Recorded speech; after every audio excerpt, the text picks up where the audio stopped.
Desert Financial Credit Union is located at 300 North Beeline Highway inside Walmart, and their number is 602-433-7000. And thank you to Desert Financial Credit Union for sponsoring our KRIM Community Spotlight program. Good morning, Rim Country. Chris Higgins in the studio this morning at Sawmill Theaters.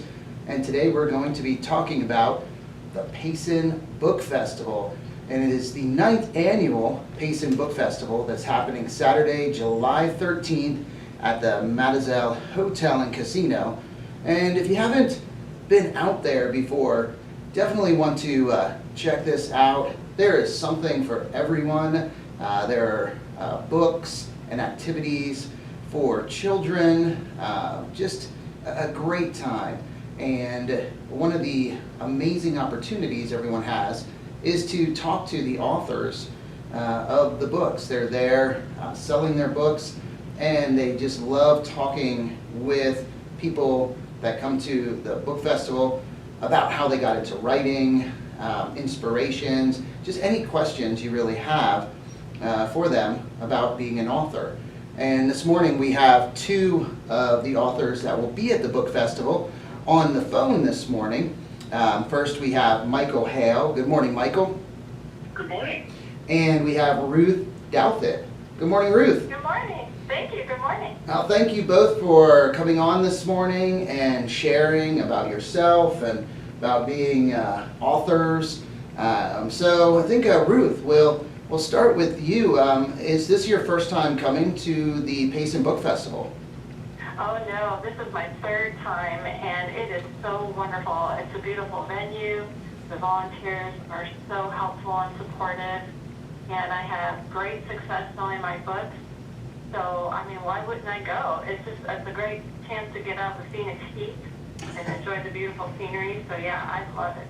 That is true. I think they have this festival during the perfect time of the year for authors that are located down in Phoenix or the Valley area to get out of the heat. So, Absolutely. oh yeah. So tell us a little bit about yourself and when you started writing. Well, I'm a multi-published author. I do books for middle grade readers, YA, and adults in fiction and nonfiction. I've been published since 2011. Started with my dragon books, my fantasy adventure books, and then I decided to do a spooky ghost story book for a series for kids. That's kind of like Scooby-Doo meets Stranger Things, and both of those series have gotten me readers and fans. So I decided to do spin-off series of my dragon books, and then started writing some contemporary inspirational fiction for women.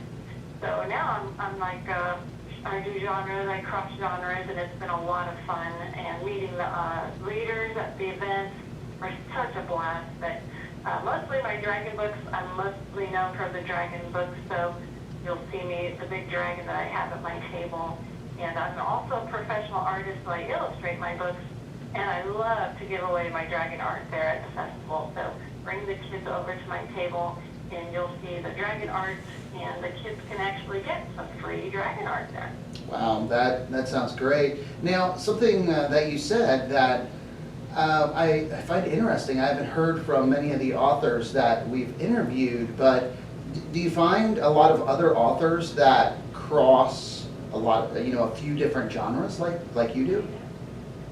That I'm not sure. I have met quite a few authors who write, for kids, so that's been fun to go Yes. over to their booths and chat with them. I buy their books and meet their readers too. And so, yeah, I think it's a little unique in that I have one half of my table is the books for adults, and then the other half is the books for kids.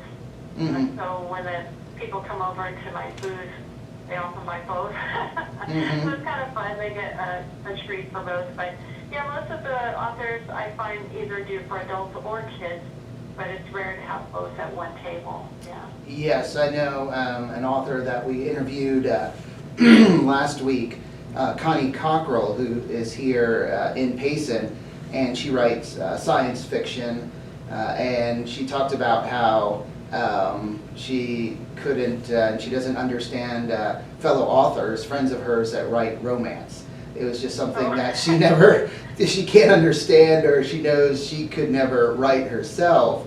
But she respects them and, recognizes them, and their abilities. But it's funny because when you mention just the different genres, again, I thought back to the authors that kind of stay, in one area because that's where they're comfortable or their experience or, just what they enjoy. So it's interesting that you've found and have crossed into other genres like that.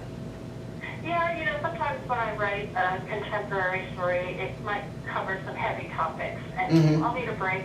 Yes. And by writing a dragon fantasy adventure, those are fun, Yes. and I'll do a coloring book, and that's a lot of fun to do. So it's a nice break from the heavier topics, and then vice versa. Sometimes writing a fantasy adventure is difficult because you have all the world building that you have to do, and it can be a lot of work. And so I'll take a break and write a Christmas book or a light romance story, which is a little easier. So it's nice to take a break and go back and forth. So Michael, just like Ruth, you are both an author, a writer, and an illustrator as well, correct? Yeah, that's correct. I've published, I think on my resume, I think I'm working on book number 15 right now. Out of those 15 titles, I illustrated all of them, but I've only written 4 that have been published so far. Okay. And these are all children's books, or mostly? My genre is completely children's picture books. So all of them are picture books for kids, age 0 up to about 7 and a half, depending on the reading level. Gotcha. So what drew you to that genre? It was a long and winding path. I usually tell people. I had a long history in a separate career in advertising. I was always an art guy, so I worked my way up in advertising as an artist, as an art director, and then as a creative director. And by the time I had become a creative director, I was the creative director at the Phoenix Zoo. And everything that I was doing was very, very kid-centric and educational as well.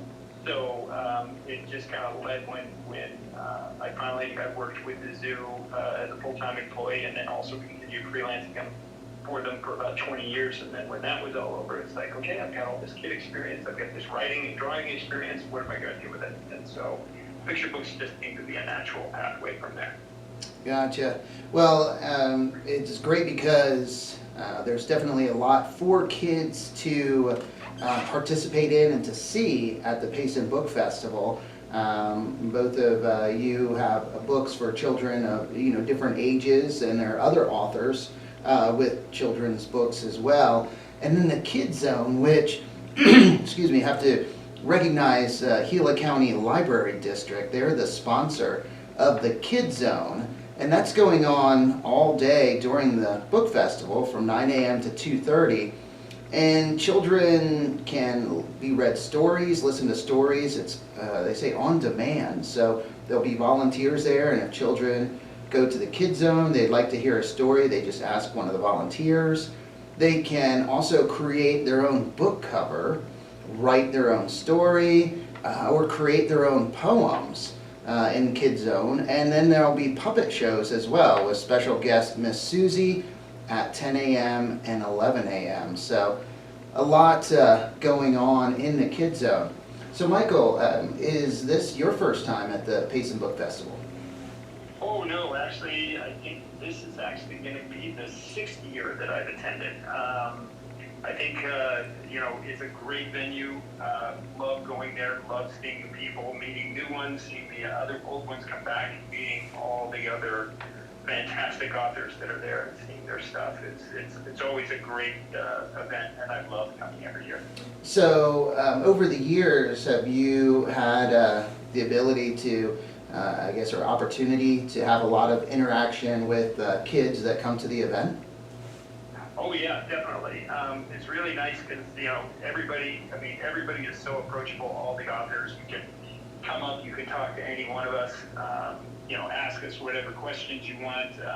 It's really a good interactive event, and there's plenty of room for everybody. There's no waiting in line. You can just kind of browse around, and anything that interests you, you can talk to that author. And that's interesting that you mentioned that no waiting in line. So there are some book festivals that you attend that just because of the large attendance, maybe people don't have the same opportunities to talk to all the authors? Yeah, exactly. So, I mean, it is really nice because you don't, there are some, different signings and different presentations, but like I said, it's usually just kind of walk up, everybody's there, and very friendly and approachable. Nice. And Ruth, you experienced the same thing at the Payson Book Festival? Yes, and that's what I love is that you can chat with the readers and explain your books and the genres that you write, and get to meet new fans and such. So I just like that it's so approachable. On my breaks, I'll go over and talk to authors and just walk right up to them. I'm definitely going to go see Michael's booth because I love children's picture books, and I like to check out what they're currently writing. So yeah, it's so fun to just be able to approach an author and ask them questions about their book. So, Ruth, that also, I've mentioned that people that attend the book festival have that opportunity to talk to the authors about their books, learn more about the authors and their books. But you just mentioned it's also a wonderful opportunity for authors to talk to other authors, right? Yes, absolutely. I've met so many new authors there. We exchange bookmarks, and I'll buy their book, they'll buy one of mine, and we have kept in touch with emails and such. So, and new authors that I know here in the community, they'll ask me about my experience there, and I tell them, sign up. It's a wonderful opportunity to sell your books, to get new readers, to talk to other authors, network. I just can't, recommend it highly enough. Again, if you're just tuning in or just started watching our live stream on our KRIM Radio Facebook page or YouTube channel, we're talking with authors Ruth Douthit and Michael Hale, and both of them are authors that will be attending this year's Payson Book Festival. It's the 9th annual Payson Book Festival, happening Saturday, July 13th at the Mazatzal Hotel Casino. And doors open at 9 a.m. and it goes until 2:30 p.m. And they have a kid zone during the entire time of the book festival where kids can create their own book covers, write their own story, create poems, and be read stories. And this is all done with volunteers that will be in the kid zone. There'll also be a puppet show with Miss Susie. And that is sponsored by the Gila County Library District. So Michael, a question for you. What would you say was the biggest challenge for you getting started or writing books? I think the biggest thing for me, even though I had a career, writing and illustrating and drawing, there's still so much that you have to learn as far as working on your craft and becoming an author or an author illustrator. And it takes a lot of practice, and one of the things that we had mentioned before too, being able to meet other authors and to be able to network with them, work on your craft, share your stuff with them. Critique groups are a big part of being an author. So even though my first book was only 600 words, it took me 12 years to get that book right. So there's a lot of practice involved in it. So and especially writing your genre and getting to know your audience, there's a lot to learn. And it's another thing where a festival like this is really important, of being able to meet other authors, to find out other people's experiences, and to be able to get feedback on your work, not only from readers but also from writers, is really important. And what was your first book? The first book that I had written is a book called Bad Monkey Business, and I wrote and illustrated that book. It was first published in 2017. So that was the first one. I had illustrated a couple books before that, but that was the first one that I wrote. And that was always the first book I was working on. It just, it wasn't ready even when I was illustrating other books. Mm. And I'm just looking at your website right now, and Michael's website is michaelhale, HALE.me. And there you can learn, on his site you can learn more about Michael, look at the books, purchase books, his books.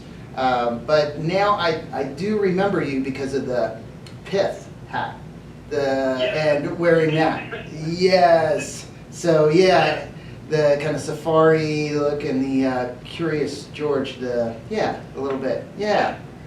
Exactly. Speaks to my zoo background. It also talks about bad monkey business. Most of my books are pretty heavily laden towards animals, so it's something that I always kind of throw out there so that people can, remember me. I've got the kind of face that's easy to remember, so I can tell. Yeah, and so you must draw or have drawn a lot of inspiration then from your time at the zoo? Oh yeah, definitely. It was one of those where I think, obviously with Bad Monkey Business, it's kind of an ode not only to Curious George, because I was such a Curious George fan, but also to the rhyming picture books. I was a huge Dr. Seuss fan growing up. Mm-hmm. It was something that I always liked writing in rhyme, but it was one of those where it's not easy to do, so it takes some practice. Mm-hmm. I know I was a big fan of Curious George as well.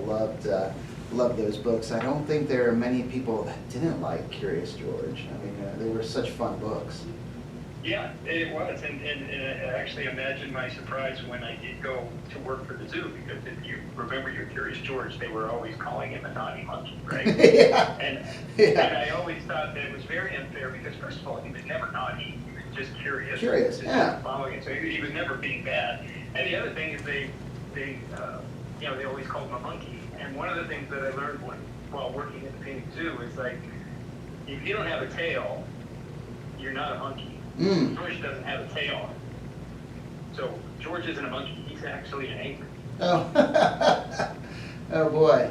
Yeah. And if you go back through his history, you'll find that they had actually referred to him as a baby chimpanzee, but because George is so old, that book is 80 plus years old.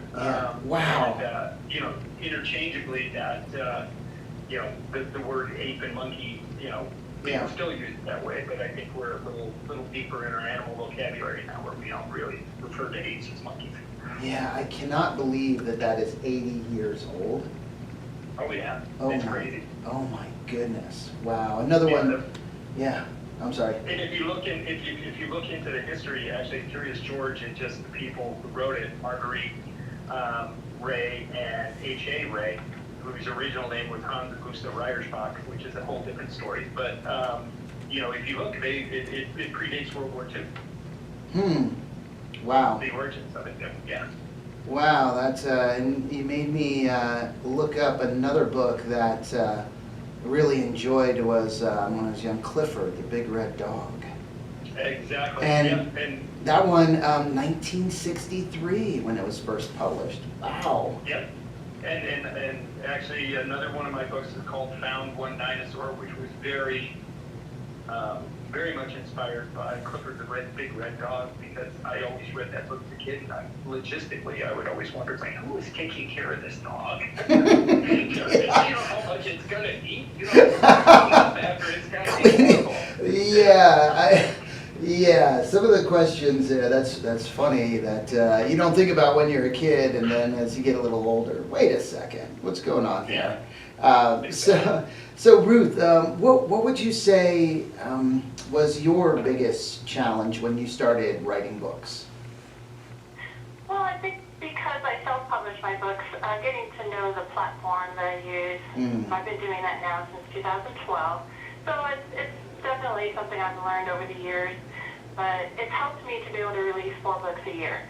And when you're dealing with kids as your readers, they don't want to wait 2 years for a book.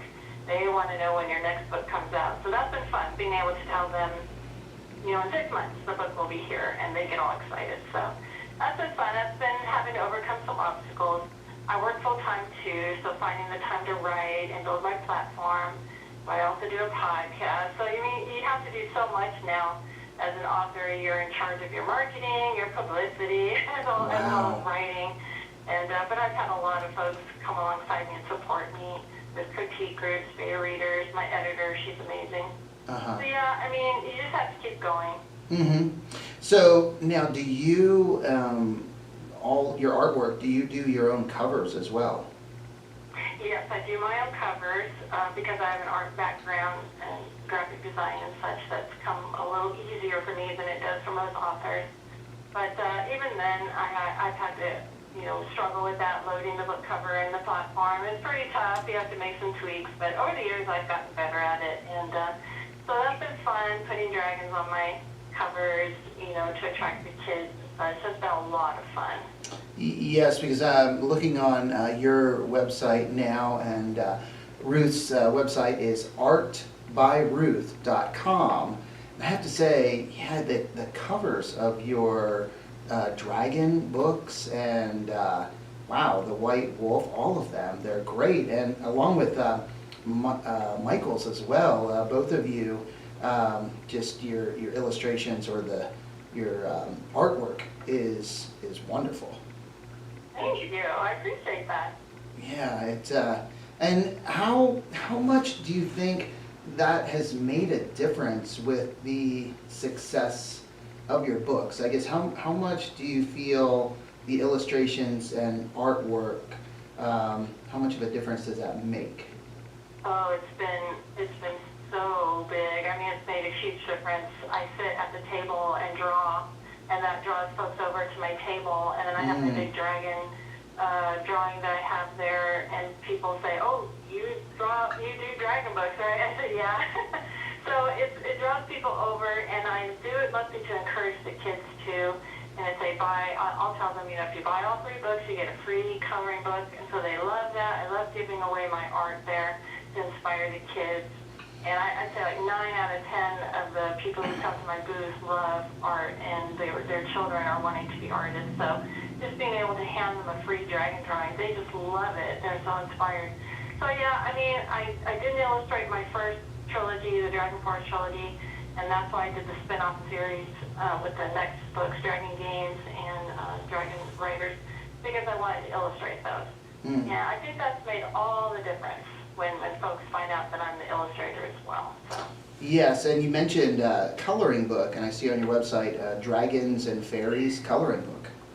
Yeah, I'm so excited about that, and I'm working on the 3rd one called Dragon World. That'll come out in November. Wow. And yeah, because I give away dragon art, I thought, I should put it all together in a book. So I've done 2 coloring books, and I just love giving them away at the event, so folks can get my dragon books, and then they'll get a free coloring book. So.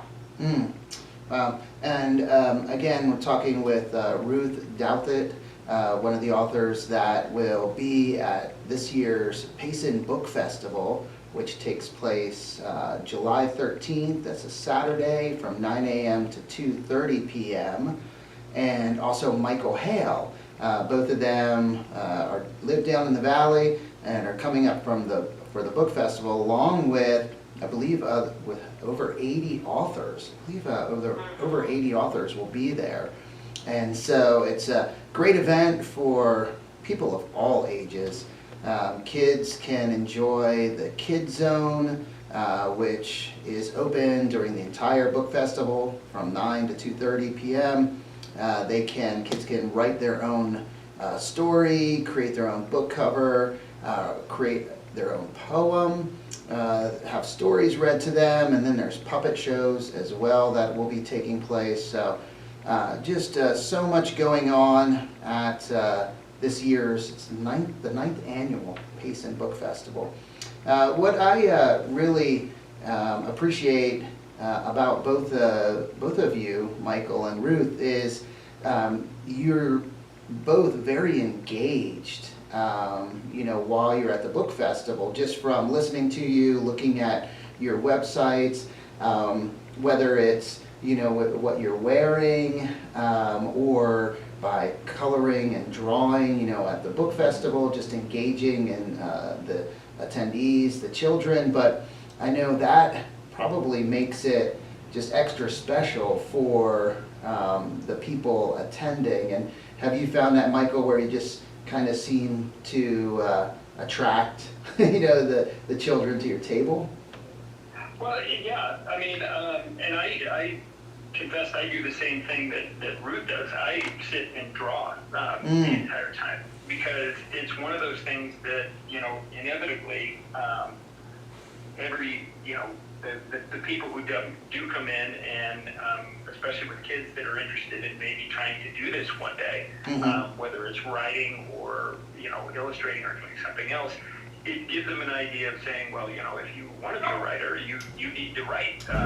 And if you want to illustrate, then you need to draw, and you need to kind of continue to practice, and you need to continue to get better. And I let people know that there's no real magic to drawing, that you just need to practice a lot, and you need to spend time and devote to it, which is kind of important because they get to see that as well as hear it. But one of the things that's also important that, I always let them know as well is that if you want to do this, you really have to start reading, and you have to read a lot to be a good writer. And it's so important, especially, motivationally with festivals like these, the importance of talking to the writers, and I think any writer is going to take that same advice and tell you the exact same thing, that you need to be a good reader, and it's good writers are good readers. That's so true. And what I love about it too, Chris, is last year we had a couple of teenagers come up to the booth and tell us that they're wanting to be writers, they're aspiring authors. And it was so fun to encourage them, to let them know you can self-publish now. Give it a shot, And I always, because I'm a former writing teacher, I always tell parents it's important to read with your children, but also write with them too. Let them see you writing letters and notes and emails, so that they can see for themselves the importance of writing. So definitely show your children good writing. Yes, and now when you've mentioned a couple times about self-publishing, and have you seen over the years, Ruth, it get easier for authors to self-publish? Oh, absolutely, and that's the exciting part. But I still recommend people hire a professional editor and a book cover designer, because those are two essentials. You can't skip over those two phases of the process. But, I was able to do my coloring books on my own through Canva and then through Kindle Direct Publishing. So, you just watch all the videos to learn how they have excellent resources for you and a whole support team to help you out. So, yeah, I definitely recommend self-publishing in addition to traditional publishing in between those projects, because trad publishers can only put out 1 or 2 books a year. So while you're waiting for your book to come out, definitely self-publish a novella or a coloring book, activity book, something to keep your readers fascinated with what you're doing. Wow. Well, it is 10:30, so that is all the time we have for today. But I want to thank you, Ruth, and thank you, Michael, not only for coming on our program this morning, but for coming up to the Payson Book Festival to inspire and encourage the young people, the youth in our community. I think that's a wonderful, wonderful thing. Thank you so much for having us.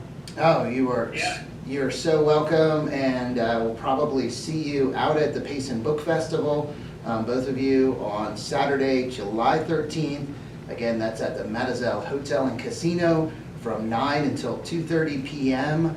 and over 80 authors from all over the state, some local authors, and authors again from all over Arizona. So it's just a wonderful event for people of all ages. Highly encourage you to make it out to this year's Payson Book Festival.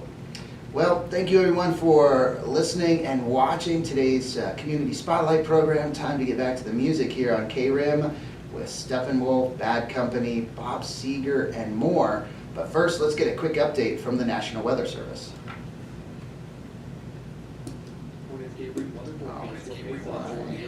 Microphones are off. Let's see. Thank you. That was awesome. Yeah.